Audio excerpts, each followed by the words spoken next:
So we just had a $40,000 24-hour period in our consulting company, which is, pretty cool. And I'm gonna use that as leverage to hopefully get your attention to teach you a mental model or a way of thinking that allowed that to happen. Now, I'll be honest, most people are skating through life and life's just happening to them.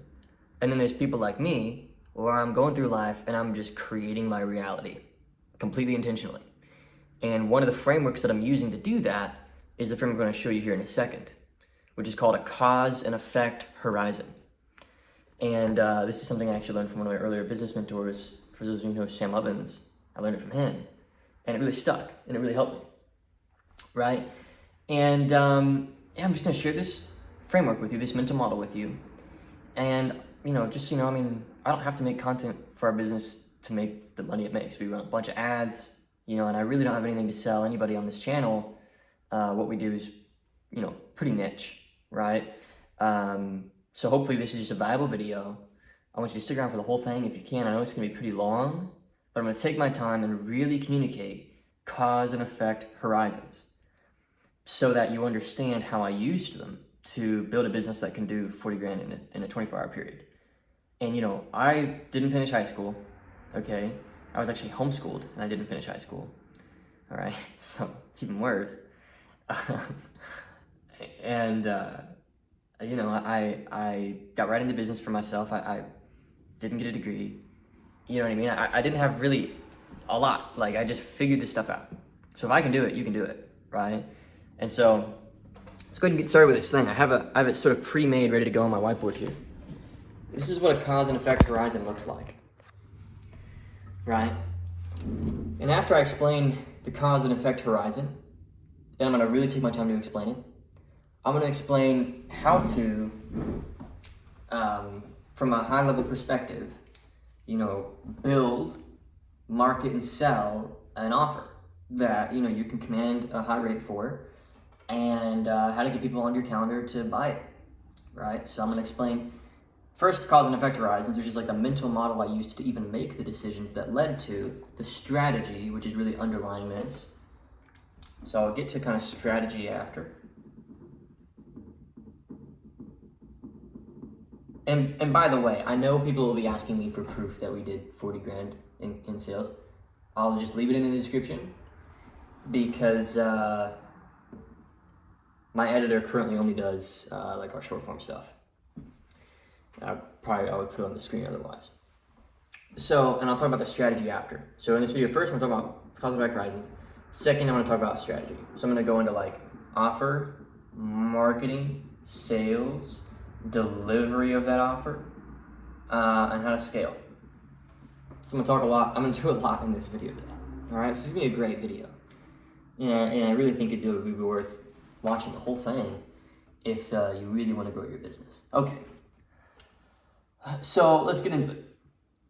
So let me start off by helping you understand this this graph here. So time is moving left to right on this graph, okay? Left to right. And on the left, this blue line represents either a decision or an action of some sort, or just behavior. Right? And human beings are really, really bad. One of the things that we stink at, this is why mental models are so powerful, is because it fixes a lot of the broken, our brain, it can't think. It's really a pretty prehistoric organ. It really can't think, okay? So you have to give it tools to be able to think with, and this is a great tool. So let's say you do a thing, you do something. All right? And let's say this thing, for example, is a negative thing. So say you do a negative, okay? Which could be anything, right? Let's say you screw over a client, right? You don't meet your promises. Just say negative, right? Well, the effect of that might not come for very long. You know what I mean? So you'll make a decision to, maybe not even consciously make a decision to screw them over, had good intentions and everything. Like, we've had bad client relations. Every business is gonna have that, okay? You just gotta do your best to manage them with your integrity, honestly, and make sure that you have an offer that's like really, really, really good and gets good results for the people who do the things that you guide them through. So, let's say you do that, okay? You have a bad client relationship. Well, the effect might be 2, 3, 4 years from now. You know, let's say you pop off. You're getting a ton of clients, ton of business, you're building a name for yourself, and this guy pokes their head up and says, hey guys, I just want to let you know, back in the day, this or that happened. Okay, there's a negative cause and effect horizon. Okay, what people don't understand is because time is inevitable, according to this graph, or according to this framework, what you do has an immediate effect. But our brains, they don't think that way. Our brains think that, well, that'll happen in the future. That's something in the future, especially with a negative. Or putting in positive work over time, we don't want it to take time. We want it now, right? So, but this concept of now is something your brain made to be able to process the world. Like if we're getting into like the concept of like consciousness and stuff.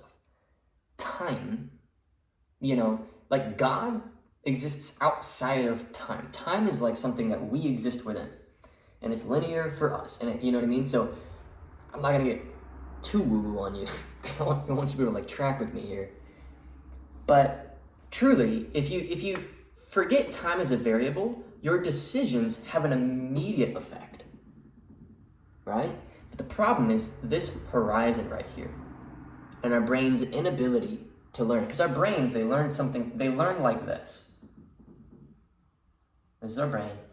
We do a thing, and then we see the results of that thing, usually within about it's like a 24 to 72 hour period, okay?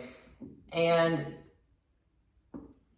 the problem is, we do a thing, and we see the results, and we learn, is this good or is this bad, you know, within a 24 to 72 hour period. The problem with this is good things take longer than 24 to 72 hours, and sometimes bad things delay until outside of 24 or 72 hours. So the trick is learning how to make quality decisions.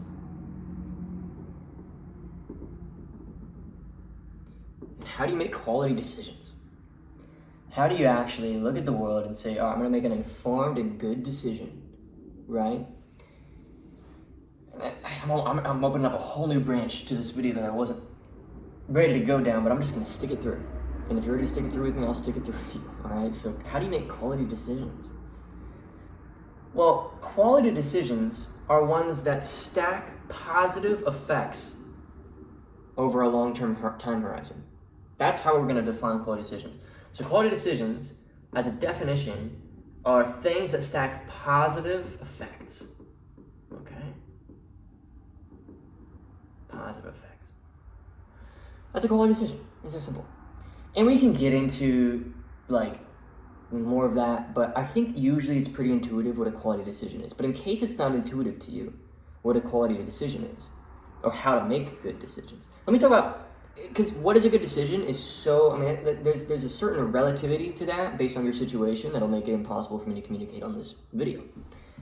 But how to set yourself up with the highest chance of making good decisions, I think is both a process of elimination and a process of addition. So you want to eliminate need, get rid of need. This is a big one. If you're in a state of need, it's really hard to make quality decisions. Get rid of envy. Hard to make good decisions when you're in a state of envy, trying to catch up to something, right? Get rid of, get your sleep. So I'd say that's actually an ad. Get your sleep. When you're not sleeping, your brain's all wacky doodle. Like you can't think straight. You know, you're all emotional. Don't eat sugar. You know, it's a basic one. Have a clean diet. Again, another really basic one. Have good mentors. right? People that you're modeling and learning from, right? Read good books, right? Simple. Surround yourself with people who are doing it. Get in those rooms. If you have to pay to be in those rooms, pay. I mean, I paid 70 grand to be in a mastermind. It's like the best thing I ever did. So, and then negative, you know, you want to get rid of also bad people who are making bad decisions, okay? That are normalizing making bad decisions. And you know, if you start to just stack, you can imagine like a scale. Let's imagine like a little scale here. Two weights on a scale.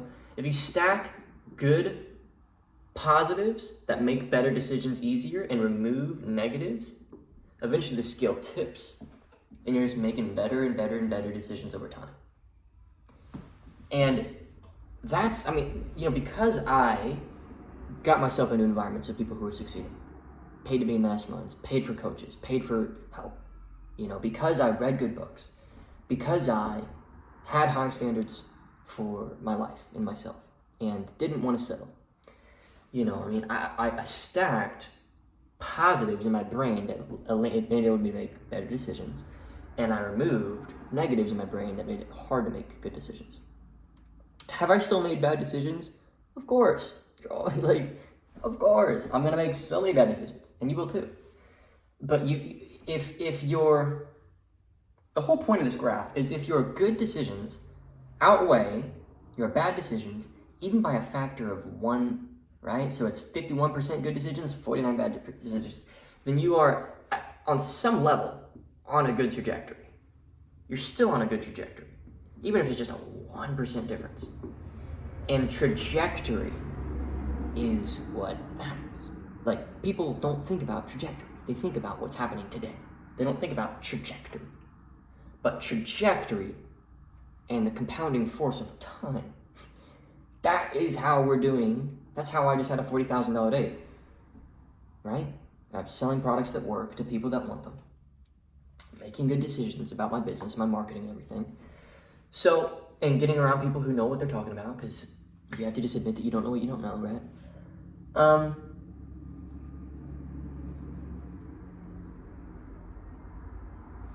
So that's, you know, a little bit more on how to make good decisions. And let's talk a little bit more about like some practical decisions that I made that were good, that have led to, you know, the success that I'm seeing. I think that'll be really good if I do that. So like, good decision. Let's talk a few of my good decisions. I freaking forgot how to spell decisions. I'm just gonna say D. You don't have to be that smart, all right? I literally forgot how to spell decisions. So a good decision for me was getting on camera for the first time. Getting on camera for the first time. Man, dude, that was such a great decision. Learning that skill. Very actively deciding to learn that skill. Another good decision was deciding to start my own business. Okay, that's another really good decision, and I'm really happy I did that. Another good decision was me learning ads and how to run ads.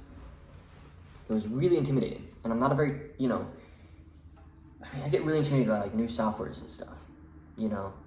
I don't like when things aren't intuitive. I don't like not feeling good at something, you know, and maybe you're the same way. I don't like that feeling, but I still learned ads. And, you know, nowadays, I mean, I've spent well over $1 million on ads, right? Another good decision was learning sales, or deciding to learn sales, okay? Another good decision was making some of those first sales, even though I wasn't totally confident yet. And I was just like, let me just take a leap and just see how this goes, you know? And a lot of people, they want it to be perfect first, you know? These are just some of my good decisions. Another good decision was deciding to learn how to hire and train team.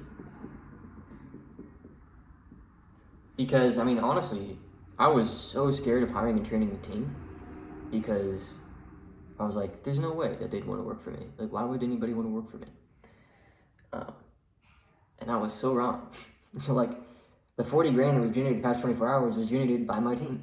So it's like, I was really wrong about that one. And this was a long time ago. It's probably 2 or 3 years ago I was thinking this way. So here's some of the good decisions I made. And you can start to see how over like called a 1, 3, or 5 year horizon, because like getting on camera for the first time, that was like maybe 5 years ago, 6 years ago. Actually way longer ago, but just not on a business level. I used to make all kinds of YouTube videos, right?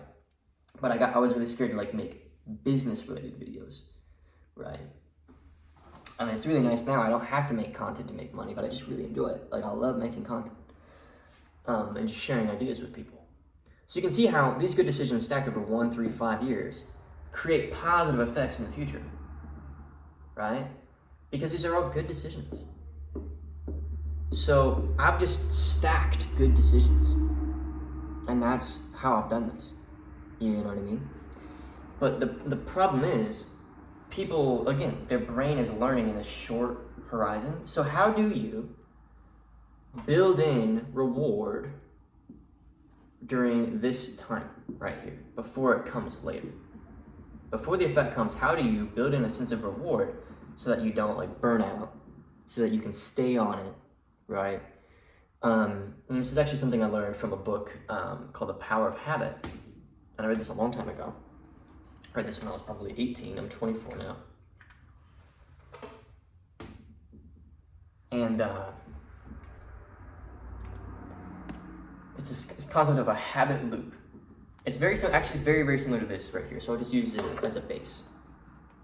Okay, so maybe erase this. I wish I had more whiteboard space. I feel like I'm having to like work with a tiny little space here. That'll work. So a habit loop this is basically how humans form habits, okay? How do humans form habits?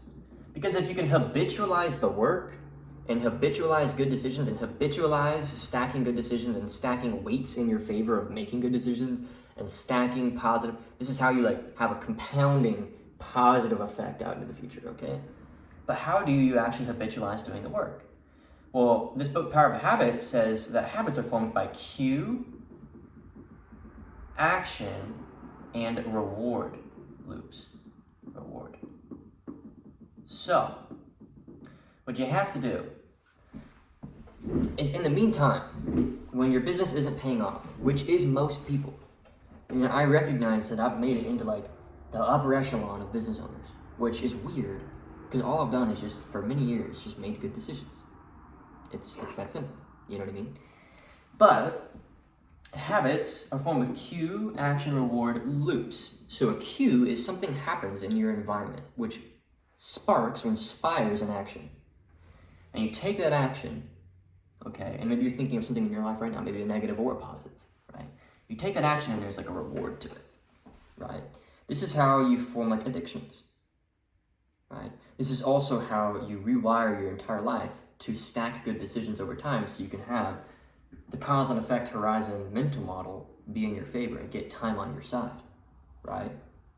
So back when I had $1,000 in the bank, maybe at best, you know what I mean? I was just getting started, like 16, 17.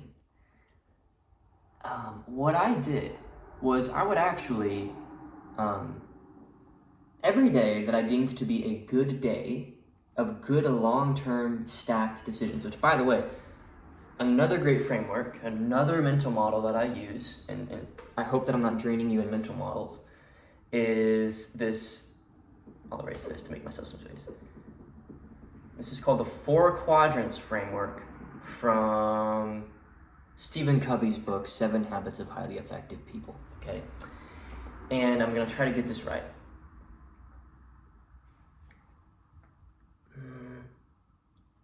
On this axis, you have the level of long-term importance from 0 to 10. And on this axis, you have the level of short-term urgency from 10 to 0 of an action or thing you've got to do. So this is quadrant 1. These things are things like a software that you use in your business turns off and it's really, really important. That is a long-term, unimportant thing, but short-term urgent. Does that make sense? Oh, wait, I think I'm getting this wrong. It's 10 here, 0 here. Is that correct? Yes, it is. Q1 is the things that are unurgent and unimportant, I believe.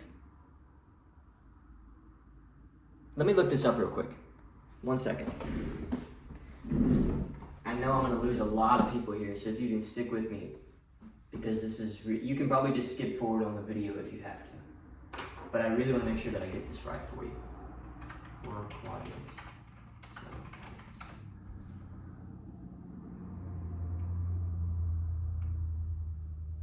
okay, I got it. Yep. I flipped the, I had the wrong, axes. So I'm just gonna draw it based on this. So, these are the 4 quadrants of actions you can take, and all actions you take fall into these 4 quadrants. And I always have to Google this because I always forget, but it's really, really good. So you have, in this quadrant, you have urgent, and then not urgent. So I'll just draw a divider here so it's clear. Not urgent. And then you have important. And then you have not important. Okay? Alright. I hope you're still with me. I know I probably lost a lot of people there because attention spans and whatnot.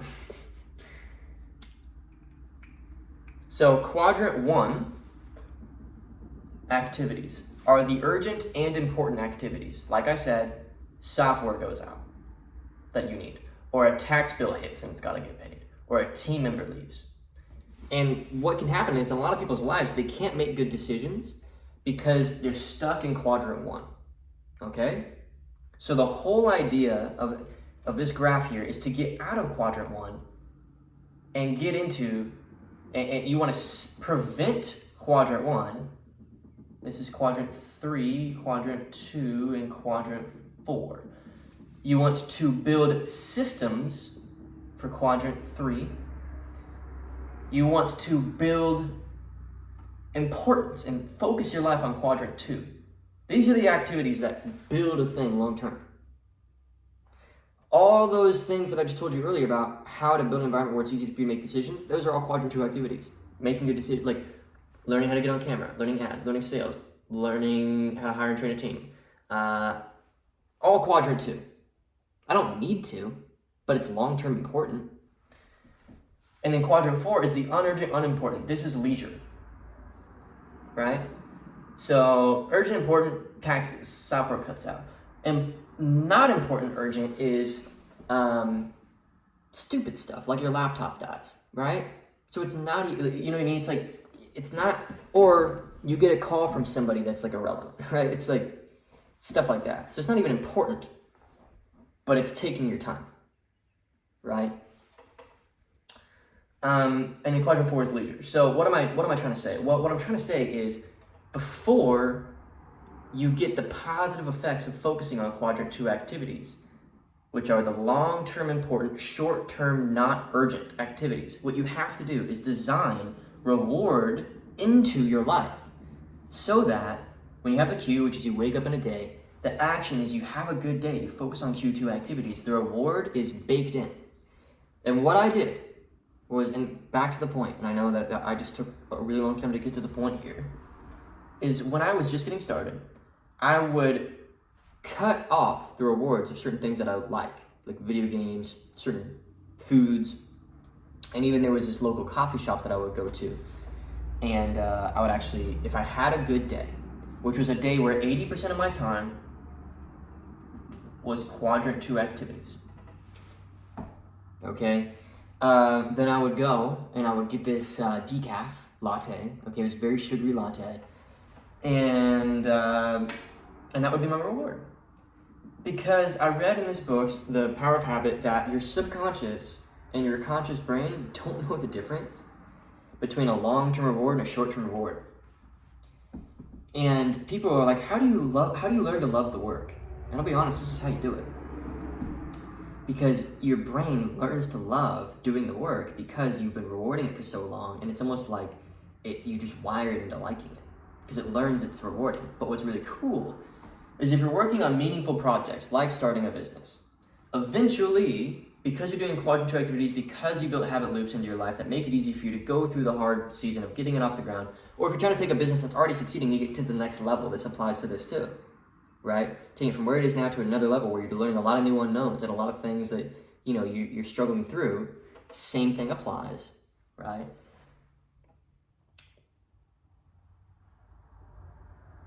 Over time, quadrant 2 activities reward, you reach a better state.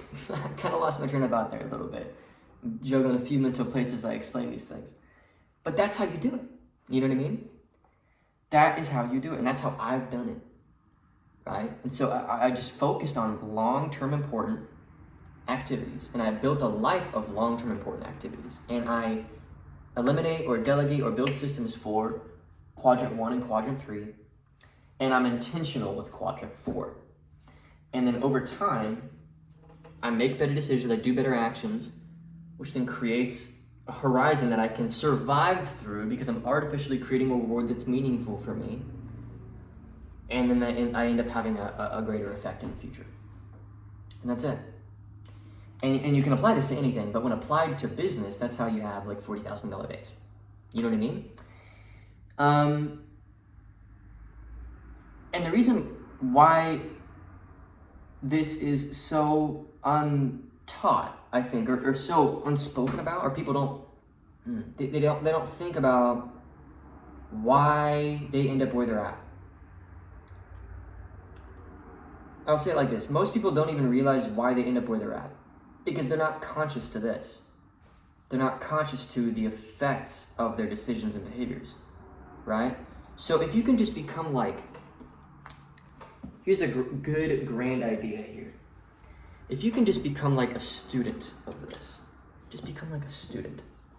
Let me draw with both to make it real emphasized. Become a student. Student.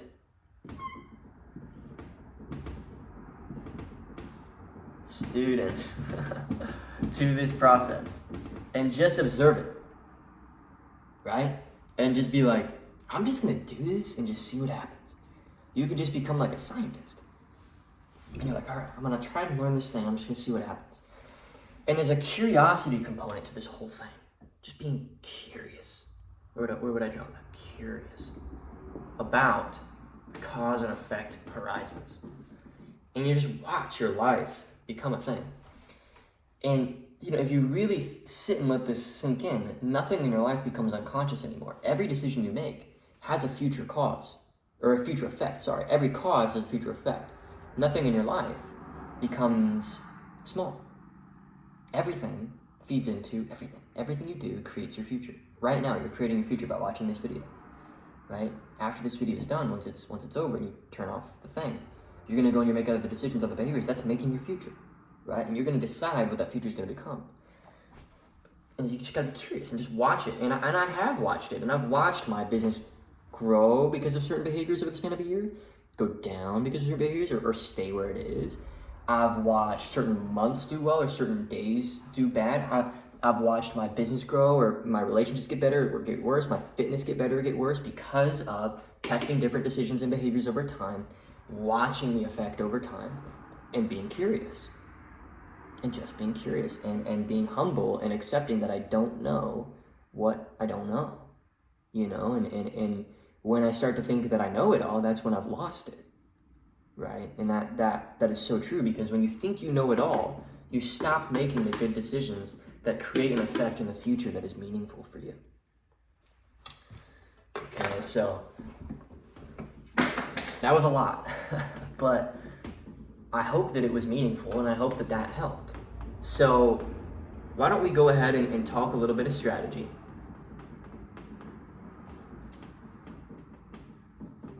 You know what? I feel like that would break this video into two strange parts that just don't really fit together that well. I could talk about strategy maybe in another video. Do you want a follow-up to this video? Let me know. I'll talk more about the strategy. Let me do this. I'll give you the high-level strategy real quick, because I don't want to like leave you hanging on that. Here's super high level. strategy, okay? You need to have an offer for sale. You need to have a way of, let me do it like this.